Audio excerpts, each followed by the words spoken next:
Hello! Oh snap, I'm looking disheveled. It's all good in this hood because we got some sewing to get done.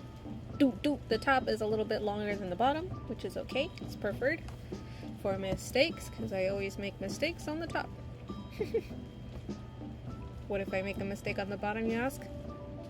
We'll find out on this episode of Mess Around and Find Out, because we don't want to say the F word right now. Boop, boop, boop. We've got to make how many columns? Shoot, where's my notebook? Alright, I don't remember. I have to write things down or else I'll forget. We will be making, I believe, 5 columns and 9 rows of, shoot, I'm getting all stage frighty. Of these blocks. So these guys are going to go next to these. Like so.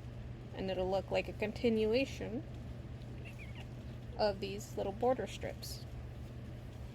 So if I do as many as I can, or not as many as I can, but if I do them right, they're going to look pretty good, seamless, and we won't have to worry too much about the outcome, because, or not the outcome, but, you know, having to add sides to these.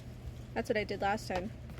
I made all the blocks look like this instead of making some of these and some of these, and it ended up being a big old mess. Okay, see you in a moment. Once I've gotten them stitched together, I want to press out all of the seams. I used to just fold them and press to one side or the other instead of having them open. I'll show you what I mean too.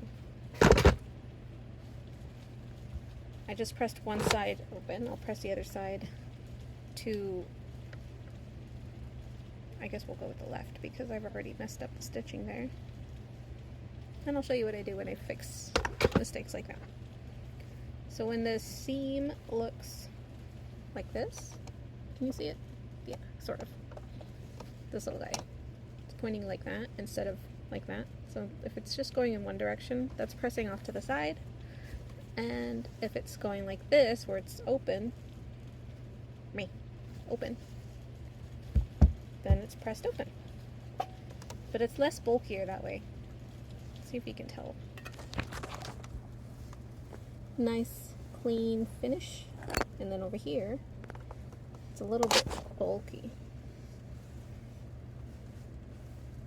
So, what I learned from my previous experience was that if you get a seam like this, where you mess it up and you accidentally stitched the open seam into a closed, or I guess a side seam, I just kind of cut diagonally from this side in towards the stitching to keep it from being too bulky when I have to go and actually quilt the thing.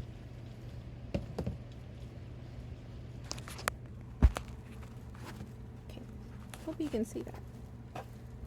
Stitched or cut that right open, just gotta iron it out, and then once I iron it open again, instead of just to one side, it'll fit at least a little better than it would have if I just kind of ironed it instead of just cutting it. I hope that made sense. And if it didn't, well, I'll try again to make sense in the next video. I'll be right back. And that, my friends, is how we make our first row. So now I have to add 2 more of these center blocks on the sides here, and that should be 5. I might be wrong on the math. I might have to make a couple more. I might have to make it an actual 8 by 9 instead of a 5 by 9 because it feels a little small, but it is for a child and he's gonna grow into it, so 5 might be perfect for him. 5's too small for me. Like 8 would be just right. Yeah, but 5 might be perfect for him because he's a little baby. and it's gonna get rolled up, I think. Well, that's that. You guys got to see this cool, awesome block. You got to hang out with me a little bit. See you later in the next video. That was weird. Farewell.